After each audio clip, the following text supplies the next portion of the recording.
xibaar yu wér te wóor ca tàng ba abonnez-vous pour ngeen di mën di jot suñuy vidéo. daleen ak jàmm seen chaîne bi di Buzz 221 HD kii di Serigne Saliou Gueye di akub journaliste bu kenn dootu présenté ci réewu Sénégal yëkkati na ay kàddu daal di tontu commissaire Keita miy wax que ne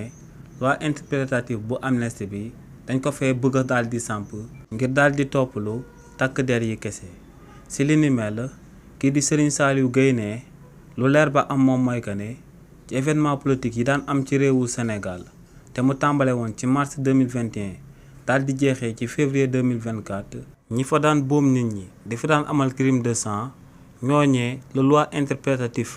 bu amnistie bi di daal di toppalu te ne ñi fa daan amal li ni mel duñ ay takk der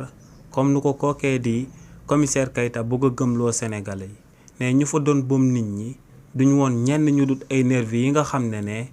waa régime président Macky Sall ñoom ñoo leen recruté woon te ne li mu nervi yooyee moo ngi toll ci 600 nervi yi nga xam ne ñoom ñoo doon boom askan wi ne nervi yooyee nag régime président Macky Sall dale naa yàgg daal di waajal te ne lu koy firndeel moom mooy que ne armes yi nga xam ne moom la nervi yi di daan utiliser di daan boom askan wi ne moo ngi bàyyeekoo ci contrat d'armement bi nga xam ne moo ngi toll ci 45 milliards de francs CFA te ñu jaarale woon ko ci ministère de l'environnement ginnaaw ba fa kookee di Abdou Karim Sall di ko doon diriger ne ci li ni mel la réewu Sénégal daal di demee ca Russie daal di fay jënd ay armes benn bateau camerounais daal di koy transporter andi ko ci réewu Sénégal ñu daal di koy décharger ba noppi daal di koy jël daal di koy distribuer ay nervi yi nga xam ne ñoom ñoo doon génn di doon boom